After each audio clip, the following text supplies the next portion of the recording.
mapagpalang araw mga kataba. Yan. Ito yung mga binibili natin na ikot-ikot din. Pag nakabili tayo ng mga gulay na iba-iba at kung meron tayong mabibiling iba, no? Ganun ang ginagawa natin. Tulad nito, kailangan nating linisin yung mga pinamili, no? Luhugasan muna. Napakaliskis ko na yan kasi sa bangus kasi ayoko nang may kaliskis mga kataba. Tinatanggal ko yung kaliskis. At ito naman, kahit na natanggal niya na yung pinaka hasang niya mga kataba, tinatanggal ko pa yan. Tapos ito, tinatanggal ko rin yung nguso ng ating tilapia dahil malansa yan. So, ganun ang paglilinis na ginagawa natin mga kataba. No? Lilinisin muna natin yung mga isda na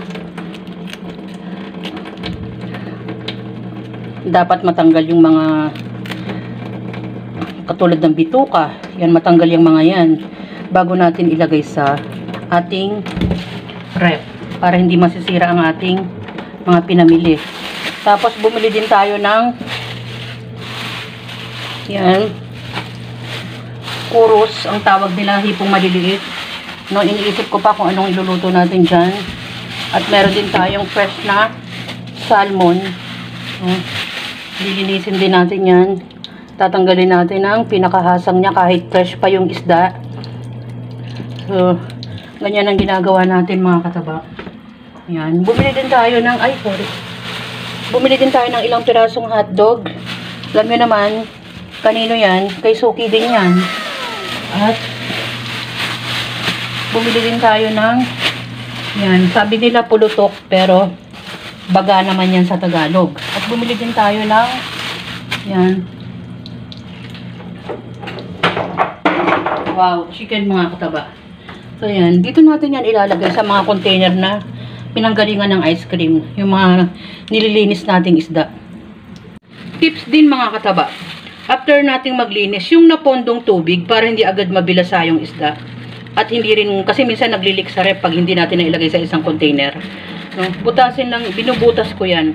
Kung gusto nyo gawin, pwedeng hindi rin. Pwede namang, tips ko lang yun. Kasi, sabi ko nga, no, para matanggal yung excess na tubig. Yan. Para hindi agad mabilasa yung isda.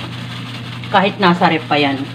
Tapos yan, yan ang ginagawa natin. Nilalagay natin sa isang container.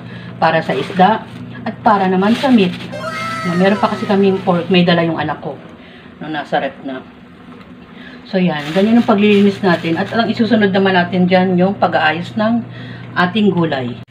Ayan, merong dalang biyaya yung anak ko kasi nagkatay ng baboy.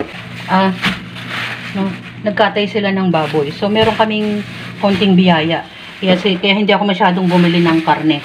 At lilinisin ko yan.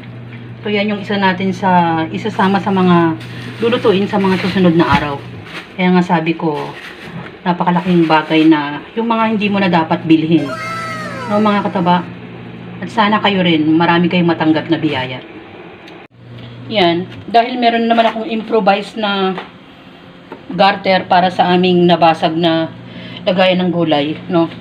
Dito naman mga kataba, ang ginagawa naman natin, pini-first in first out natin yung mga masisira ng gulay na hindi naman kukunti na lang to.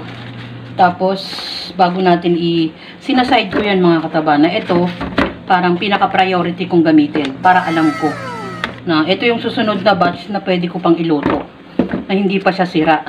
Tinatanggal ko na yung ibang sira bago natin ilagay yung mga bago nating bili.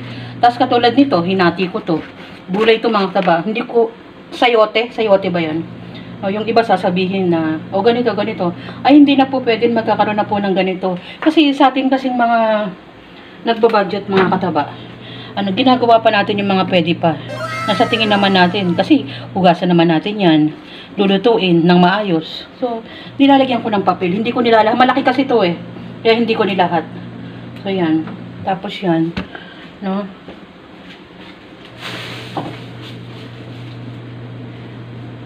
Saka naman ako maglalagay ng mga bago kong pinamili. No?